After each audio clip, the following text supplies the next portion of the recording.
But once you get around the best of the best of the best people, you can kind of start breaking them down and realizing, man, you're just as fucked up as me. Your struggle is what made you who you are now.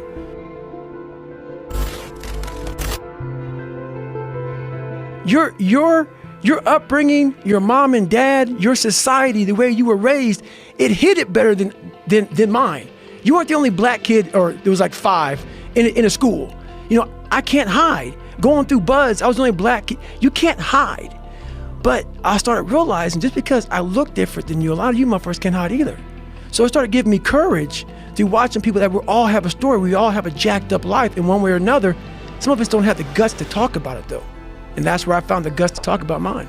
Well, there's purity in physical pursuits, right? Because it doesn't matter what your social status is. It doesn't matter how people perceive you. When it comes down to how long can you stay in that pool, when it comes down to how far can you run, right, when it comes down to how much can you push yourself past the part where you want to quit, right, how far can you keep going? There's a purity in that it dissolves social order, all that bullshit, what people think about you goes out the window. It's who are you right now? That's right. Who are you right now? That's a true statement, man. And I look at it as psychological warfare.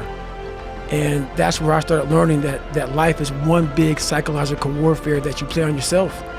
You play on yourself, man. The most important conversation I ever had is with myself. And the shit I was telling myself was so fucked up, it was so wrong, it was so misguided.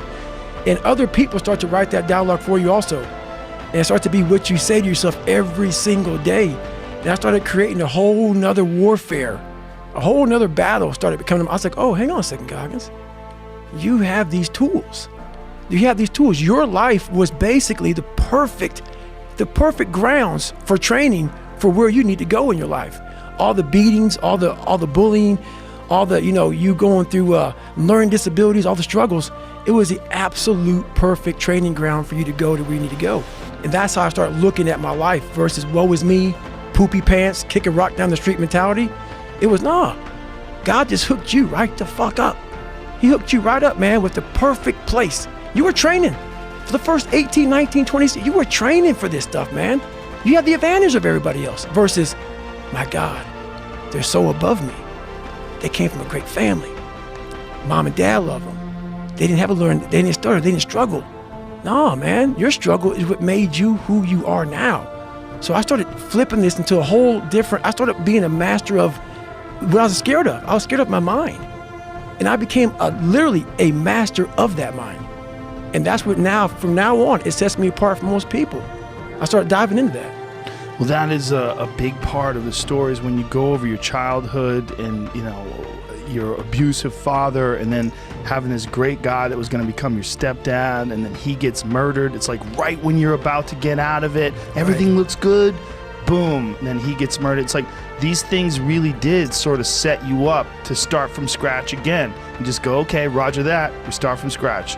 And now you have that attitude. You developed it through all of these horrible personal experiences, all the trials and tribulations, all the evil shit that people try to do to you. That sort of set you up to be able to deal in a way that a lot of people can't.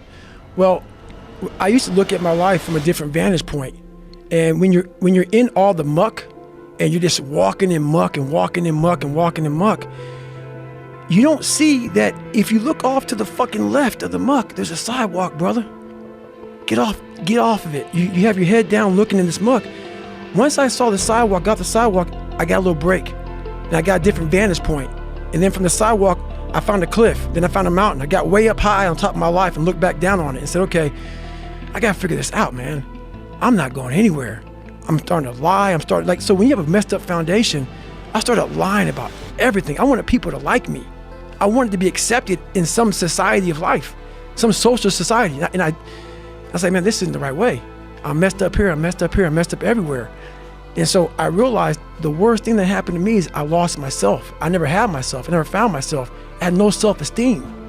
So I knew through working out and through learning, because it took a lot for me to learn also, I started finding self-esteem. Once I found that, that's when doors started opening up. I stopped caring about people, that what they thought, being judged. Wow, if I say this, if I started right now, are you gonna make fun of me? I stopped caring about that. And that's when my life started really changing for me, slowly but surely.